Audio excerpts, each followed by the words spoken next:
السلام علیکم ورحمۃ اللہ وبرکاتہ۔ میں ہوں طاہر اقبال اور آپ دیکھ رہے ہیں ہمارا چینل مکتبہ اسلامیہ کلور کوٹ۔ باقی میں امید کرتا ہوں کہ آپ سب ساتھی دوست احباب بالکل خیریت سے ہوں گے۔ آج کا جو وظیفہ ہے وہ یہ ہے کہ حادثات سے بچنے کا وظیفہ۔ حضرت تلک فرماتے ہیں کہ ایک شخص حضرت ابو درداء رضی اللہ تعالی عنہ کی خدمت کے اندر حاضر ہوا اور عرض کیا کہ اے ابو درداء آپ کا مکان جل گیا؟ تو انہوں نے کہا نہیں جلا۔ دوسرا آدمی آیا تو انہوں نے آ کر بھی یہی بات کہی کہ اے ابو درداء آپ کے مکان کو آگ لگ گئی اور جل گیا؟ انہوں نے کہا نہیں جلا۔ تیسرا آدمی آیا، اس نے بھی آ کر یہی کہا کہ اے ابو درداء آپ کا مکان جل گیا اور آگ لگ گئی؟ تو انہوں نے کہا نہیں جلا۔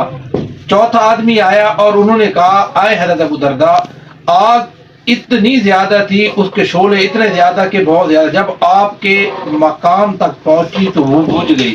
تو انہوں نے کہا کہ مجھے اللہ تعالیٰ کی ذات کے اوپر یقین تھا کہ میرا مکان نہیں جل سکتا۔ وجہ یہ تھی کہ میں نے نبی کریم صلی اللہ علیہ وآلہ وسلم سے سنا، انہوں نے کہا کہ جو آدمی صبح ان کلمات کو پڑھے گا تو اللہ رب العزت اس کے سارے دن اس کے مال کی، اس کے جان کی، اس کے مکان کی حفاظت کریں گے۔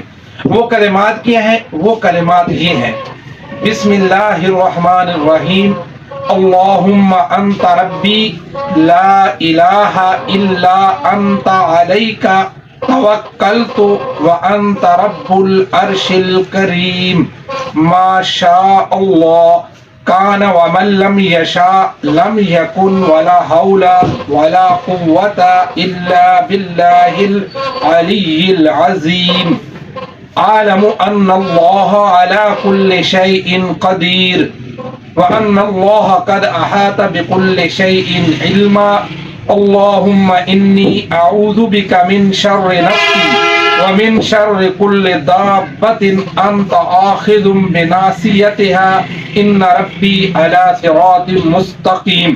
تو ہر آدمی کوشش کرے ان الفاظ کو یاد کرے اور ان الفاظ کو صبح پڑھ لے تو انشاءاللہ العزیز اللہ رب العزت اس کے جان مال گھر کی حفاظت فرمائیں گے۔ باقی ابھی تک جن ساتھیوں نے ہمارے چینل کو سبسکرائب نہیں کیا سبسکرائب کر لیں تاکہ ہر آنے والی ویڈیو آپ تک پہنچ سکے۔ بہت مہربانی، اللہ حافظ، السلام علیکم۔